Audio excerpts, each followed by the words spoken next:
Selamat datang semua. Hari ni kita nak kupas sikit satu konsep perumahan ni. Orang panggil township atau perbandaran terancang. Betul tu. Banyak kita dengar kan.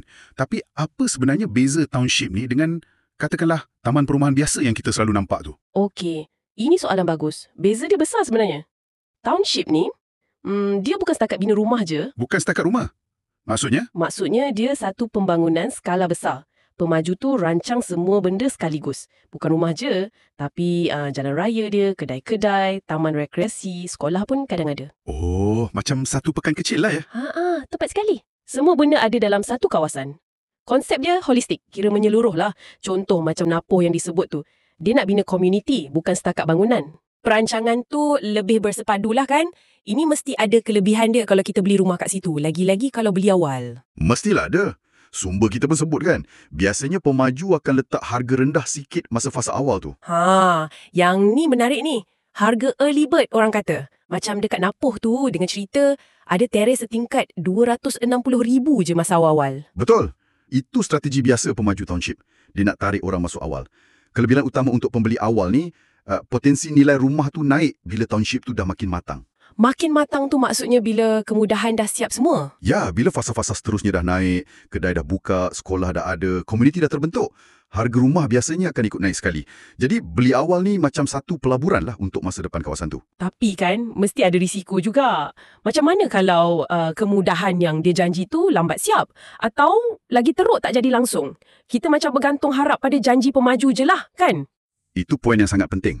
Risiko memang ada. Sebab tu, kena tengok betul-betul siapa pemajunya, apa rekod dia. Perancangan tu sendiri kena mantap. Walaupun dah berpuluh tahun, kawasan tu masih elok, nilai pun tinggi. Sebab perancangan asal dia teliti.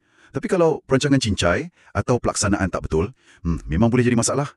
Trafik sesak, kemudahan tak cukup, nilai rumah pun boleh terjejas. Jadi, kena buat kerja rumah sikit lah sebelum beli ya. Kaji plan induk, kaji pemaju. Okey, cakap pasal contoh. Jom kita tengok Bandar Darul Aman Saujana Hosbah yang disebut tu. Apa yang menarik pasal projek ni? Hosbah ni nampaknya dia fokus pada harga mampu milik. Tengoklah tag dia pun #teres murah, #teres mampu milik kan. Lepas tu lokasi dia kata dekat dengan sekolah, dengan kemudahan lain yang akan dibina nanti. Harga mampu milik dekat dengan bakal kemudahan. Ini macam sesuai sangat untuk orang muda yang baru nak bina hidup, baru nak kahwin ke, baru ada anak kecil ke. Memang. Sasaran dia jelas kat situ. Golongan muda, keluarga baru. Sebabnya, bila anda beli rumah masa fasa awal township, ia macam selari dengan peringkat awal keluarga anda terbentuk. Maksudnya, keluarga membesar, township pun membesar sama. Lebih kurang macam itulah.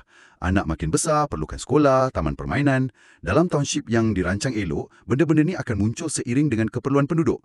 Anda jadi sebahagian dari komuniti itu dari mula lagi. Jadi, bukan sekadar beli rumah lah ni ya. Macam beli stake dalam komuniti masa depan tu sendiri. Boleh kata macam tu juga.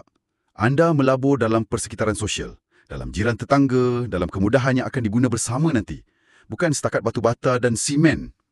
Okey, jadi kesimpulannya, township ni tawaran dia lebih menyeluruh berbanding taman biasa.